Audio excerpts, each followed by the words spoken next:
Hello and welcome to Com Response on HMS Warspite, which was Keyship Series Part 3. Series 3, Part 3, I think. I think that was what I said. Yeah, Series 3. Was it Ship 3? Can't remember if it was Ship 3 or not. Let me just check. HMS Yes, it was Ship 3. It was Ship 3. Goodness gracious me. Right on. So we can do the top one. Side triggers with me. Senator Augustus. To a famous quote. HMS Griffin in the prelude to Battle of Cape Madon. Get out of my way, damn you. Yeah, that's Warspite. And to an armed trawler who asked her, do you require assistance during Operation Neptune? I'm not sure about this one. Now, there's a reason I'm not sure about this one, because you've got piss off. The quote I've read was Foxtrot Oscar.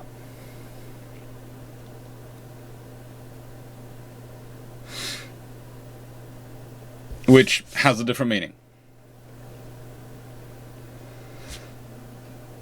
So, yeah, it's one or the other. It's one of the two. It's one of the two, but, you know, I'm not sure which one it is. Da-da-da-da. So, Stafford. Thank you. Quite a Q&A. I would like to believe that if she was in better shape with her story, history, and revised call of We Want 8 and We Won't Wait, utilised the museum ship programme, and Warspite would have seen saved. The question is, where do they keep her? On the Thames, one of the Finger 15s would keep them in line better than Belfast 6 in Portsmouth with others or another location.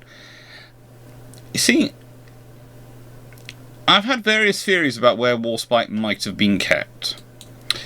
And the thing is, she's a Devonport ship. She's built in Her Majesty Dockyard, Devonport. So I wonder if she might have been kept in Plymouth. There is a large naval base there. They are starting to put in a sort of a naval museum there. I do wonder if and it's still one of the largest naval bases in Europe. If not, I think it is the largest in Western Europe. Is usually the phrase to use. I think the larger one is one of the was one of the Russian ones. Might have been Crimea even. Not 100% sure which was the largest one, but it was it's the largest one in Western Europe. There's another one in Eastern Europe which is larger. And yeah, I think Devonport, which would not be a bad place to have it. Plymouth. Destroyers in Narvik were obliterated or eviscerated. One or the other. That destroyer which was hit by pretty much all the Travel-class destroyers and 15-inch shells, I think basically ceased to exist as a constituent whole in seconds. Yeah, 40mm is always good.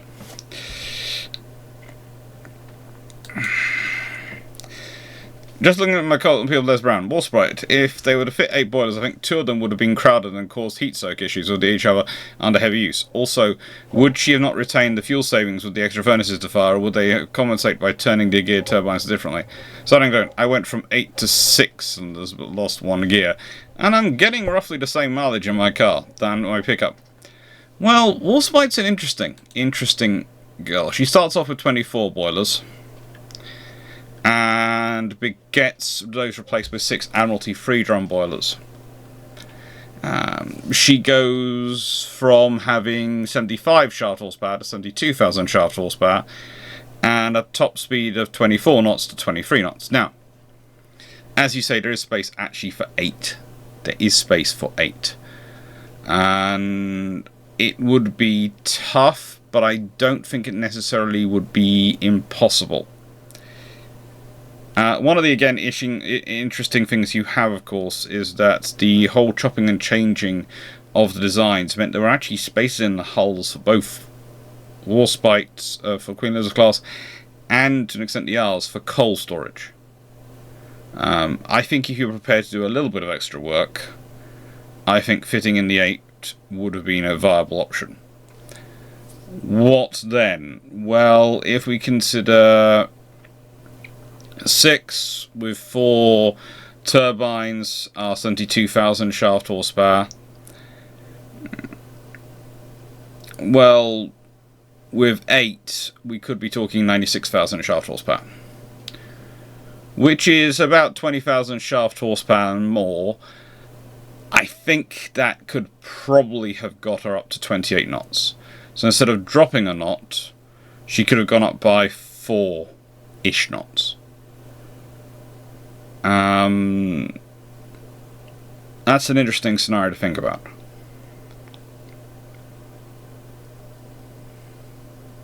And that's all rough back of the packet, the calculations. I think it would require some work. It would be more costly and probably more time consuming than it was to do the original one. By how much? I don't think a lot more, and I don't know, because there'll be savings in other areas because of your tonnage limitations, especially if Britain kept to the spirit and letter of the rules of the treaties. After all, Britain had written them, so, you know. But she could have been a very interesting vessel. I think it's always interesting to me if there are more ships which are 28 knot capable for the Royal Navy at the beginning of World War II. The reason I say this is because the real crunch on the Royal Navy 1939 to 1942, if you look at it, is the deployment of fast capital ships. The reason is, as they learned very quickly with Glorious, and when I say learn this, I mean they relearn what they've learned in countless frigating exercises and is part of their frigating doctrine, and is actually written up there. The whole idea of the fast carrier task force, the whole fast task group and hunting group, was to have a fast capital ship with that carrier. And that's a problem with them when you only have 3. And especially they start with only 2 available. One's still in upgrade. That's Renown. So, whilst 28 knots is not as fast as the battle cruisers could do, 28 knots is fast enough for a fast group.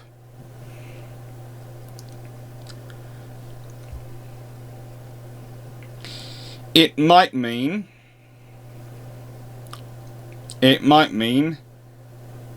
that she has to modify some of her extra additional weaponry.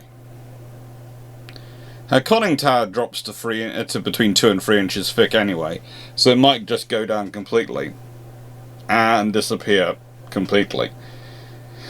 And they might also get rid of some more of her 6-inch guns and the 4-inch guns and replace them all with 4.5-inch guns as dual-purpose weapons.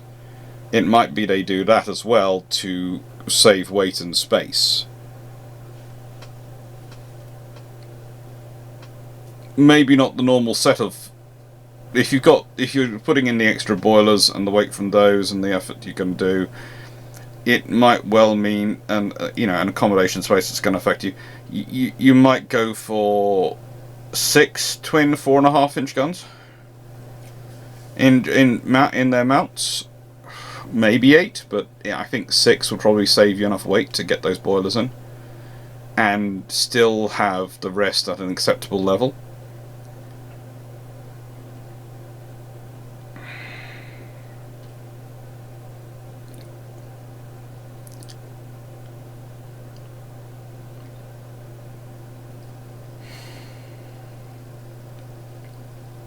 That'd be useful. The trouble is, the Royal Navy thought it had till 1942 for war.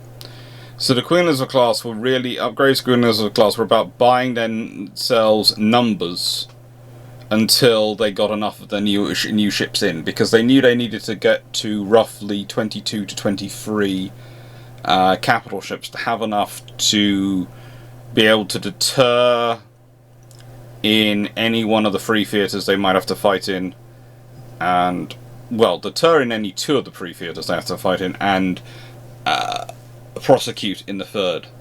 And the idea was always to deter, defend in two theatres, prosecute in one, win in that one, then move the forces you have from that one that were winning that one to one of the other theatres, win in the second theatre, and build up. That's always the British plan. Which theatre they try and win in is going to depend on logistics and threat. But they knew they didn't have enough in 1939. But they just thought they had longer. And they're sort of basically that they're 1942, they want to have reached that number. So if you think about that, they are building the 5 King George V's, they've got the 6 Lions ordered, and they're going to be in, should be in service by 1942, and they've got 1, they might order a 2nd or even a 3rd Vanguard. So that would give them, if they, let's say they go for 2 Vanguards, a nice respectable number, that would give them 13 new hulls. If you recondition Hood, Renown, and Repulse, and the 5 Queen Elizabeths, that gives you 8 more, and that takes you up to 21. As you've got Royal Oak reconditioned as well, reconditioning another of the R's gets you to 23. And then the next 2 ships to come into service in 1943 replace those 2 R's. The next 2 ships which come into that service in 1944, if you're ordering 2 at a time. If you're ordering 3 at a time, or 4 at a time coming into service, by that point, because you build up the infrastructure again to be able to build launching 4 at a time, you can replace them a lot quicker. And that's the plan.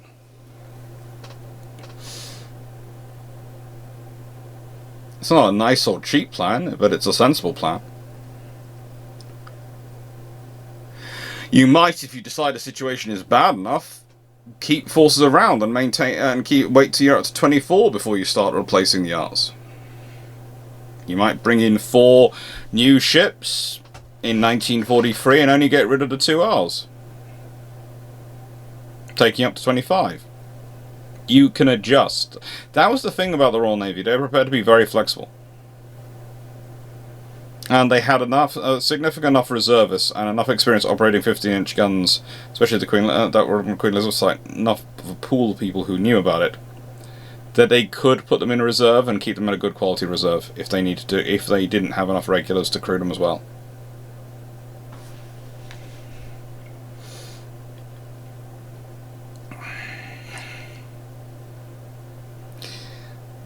Stafford, you have Warspite's motto tattooed on her arm. On your arm. Okay, at some point I'm going to have to arrange a competition between Stafford and Drac to see who loves Warspite more. I should probably arrange for their significant others not to ever see that competition, because they might be disturbed at how much more affection they have for Warspite than them. Or how much better they know Warspite than they know them. Okay. Ox, A9F. In regards to Warspite being preserved, her instead of HMS Belfast? There's a 22,000 ton difference. I don't think her in London fits that space. 3465. I doubt if Warspite would be preserved. There are other modernised cavalry ships with storied histories like Renown and Queen Elizabeth, which survived the war largely intact, which were not saved. The reserve British battleship, I think that one would have to survive through to mid or late 1960s, as for example, like Belfast did, to be honest. As for example, US and Massachusetts. By then, one of the few surviving large gun British warships was HMS Belfast. Anyway, so if Vanguard were to now be sitting next to the Tower Bridge, then Belfast may not have been saved, and the world would have no surviving cruiser to see action during World War II. Or alternatively, you have both saved. We can always hope. I'm trying to think about American cruisers that are surviving. I think some of them did see World War II service, didn't they? Malaga. There would be a high chance of her being preserved if she didn't take that damage, but I still think it would have been unlikely. The fact that the UK hasn't preserved any Dreadnought-style battleship strongly suggests that they still wouldn't have preserved her. Sadly enough, probably true. David Forthwaite, I knew from a young age that Warspite must have been special when my uncle, RAF retired, expressed regret that she wasn't preserved. This is the only positive thing I ever recall him saying about the Royal Navy. It's good to know that even a crab can acknowledge the greatness. I should not say that. That's going to get me in trouble. But yeah, you know, it's what they call each other. Dan Sharadsky, the German destroyer wasn't sunk, it was erased from existence. It's not a good experience for it to find itself dealing with that much firepower. No destroyer is designed to withstand that much firepower. No for its X, I think, guarantees her birth next to victory. I'm not sure. I wish, but I don't think so. Warspite's last act. I say what I want, where I want. I am Warspite and I say where I want. Yes, well, Cornwall is a lovely place for retirement. Andrew Cox, I'm glad. Steve Clarke. Typical Warspite to defy the orders of Admiralty to avoid the indignation of being scrapped. However, preservation depends on if you have an investment in the vessel. The Attlee government didn't have that, unlike Winston, who was there when she was ordered and built. So it was the electorate who made the decision ultimately. Warspite or the promised land fit for heroes, despite this never being achieved.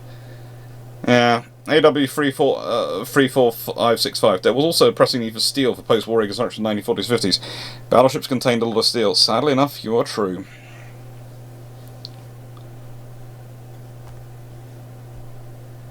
True, chocks a day.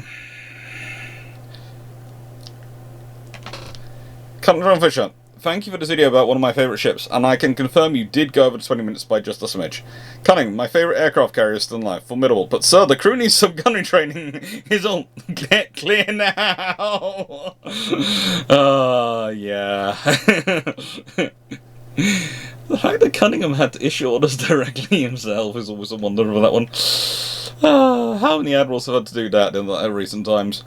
Warspite, especially in final form, is the best looking battleship built prior to the fast battleships of the late 1930s. There's just something about the Queen Anne's mansion superstructure that is pleasing to the eye. I say this as an American. The issue of the appearance of American battleships was the ugly cage mast. The West Virginia, in her final form and completely losing that mast, was a good looking ship, and looked better than the sister's refitted appearance, who kept a little of the cage mast appearance.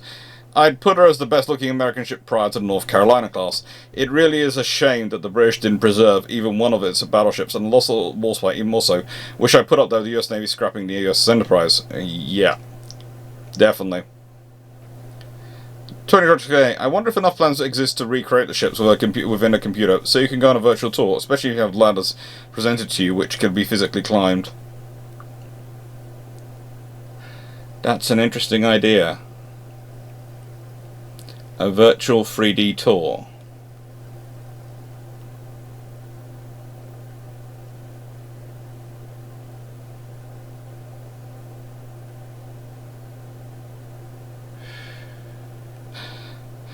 That's something to think about. Lions, there's no doubt she should have got preserved as a museum ship. There is now a second video in a row of your key ships that have got me almost emotional, and I can tell the passion and love you have for the ship and the stories. Thanks for all your videos. I hope you're enjoying your time in Australia. It was lovely. Honestly, can I go back there? I was having a far more peaceful life when I was down there, and I was far more in control of my finances. Sorry, even with a disabled badge, which I feel iffy about using for car parking, because I'm not disabled, my mum is, and yes, we're using it so we can go in as helper, and we are, for various reasons, although it's different than it necessarily sounds, because it's a formal registration in the UK, you register as it, and it's to do with various things, including the fact my mother was quite so scared of hospitals. And please note, she comes by this fear honestly. When she was free, she had her eye sewn up without any anaesthetic and anything, any painkiller done in hospital. It was only afterwards they realised that they hadn't administered it. And 2 childbirths without any painkiller or anaesthetic because they thought they were Braxton Hicks. Yeah. That was fun. So yes, for being scared of hospitals, she has legitimate reasons. Anyway, that and other things. Me and my sister are both actually registered as carers, and we've did this because in part it allows you in the UK to bring your relative home from hospital and have them home from hospital in scenarios where sometimes they wouldn't be allowed out. And because we both work from home, we can actually do it, and so we do. Normally when she's okay, we don't have to do frigging anything. I mean, occasionally I help her with her shoes because she can't bend down and tie them up as well as she used to. But let's be honest, she's yeah, age, and frankly, once you're past a certain age, if you don't feel like you want to tie your own shoelaces and you've got your children around, you have them do it.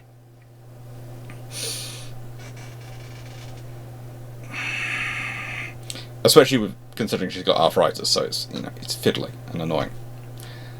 But, yeah, so that's what we mostly do. But when she's ill, yeah.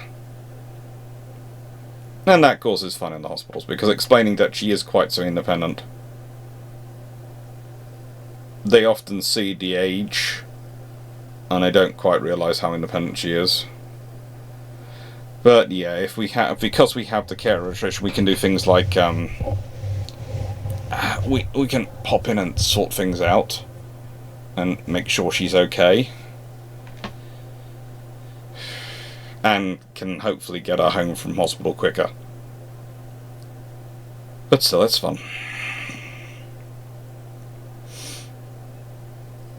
And as I said, it was much easier back in June in Australia. Oh. Hospital car parks are expensive. Hospital food is expensive.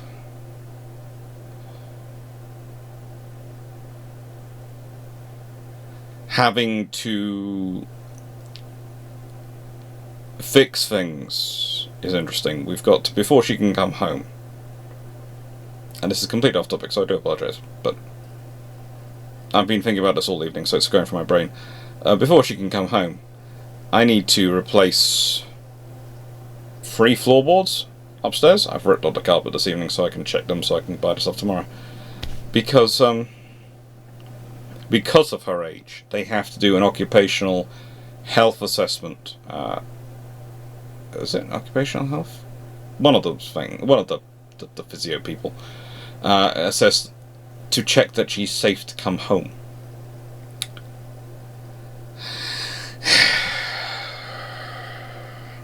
And check it's safe for her. Which I can understand, but also there is the fact that both me and my sister live here, so in the nicest way, do you think we'd let it not be safe?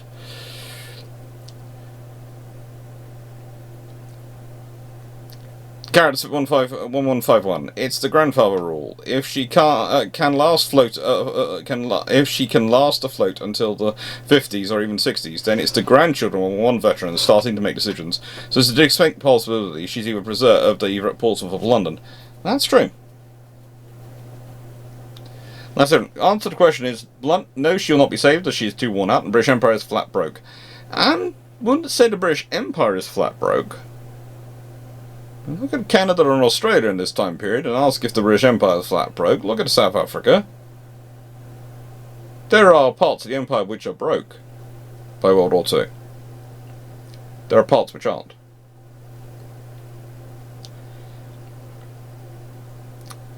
A Dubrock offer. Yes, absent the French X damage, Warspite would have likely been preserved. We can hope. Thank you, Tim and Dylan Moran. Guy, when Warspite and the L-15-inch gun armed iron ships were scrapped after World War I or II, how many 15-inch breech loading Mark I guns were kept in reserve for Vanguard? I know at least 2 at the IW in London and did not come from Vanguard. Probably was a full set to allow for her to be reboard, which would be potentially 20... So, potentially 20, because that would be 2 full sets and 50% spares, in case of issues. To allow for them the barrels to be changed out for relining.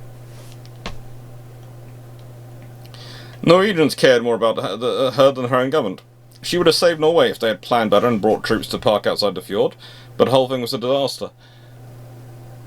I'm not certain about that. I'm not sure if necessarily landing troops straight into Narvik after they've gone in would have changed the fate of Norway. But it would have certainly meant that Britain would have secured something which would certainly have been worth preserving for them. And could have made strategic decisions about Norway very different. I do wonder if you end up with... Well, Norway's terrain is perfect for a stalemate, even in World War II standards. Let's be honest.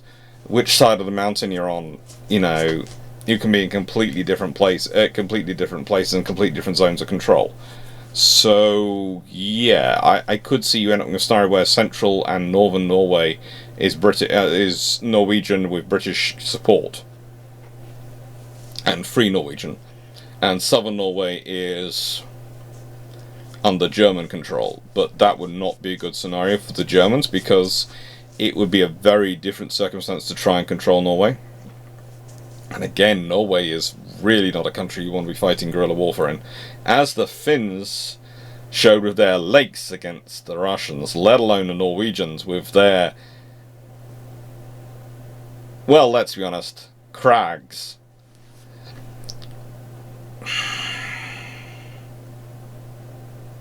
I didn't, but it came close.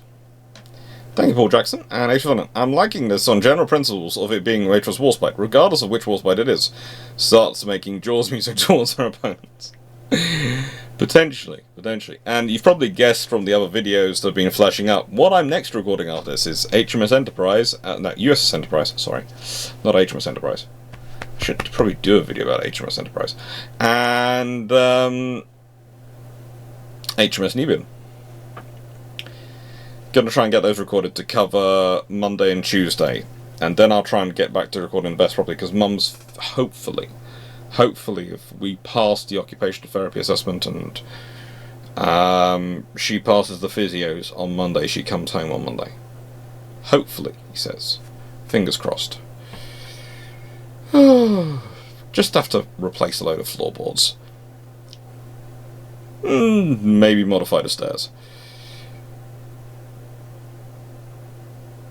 Thank you much, Ryan. Hope you enjoyed, and take care.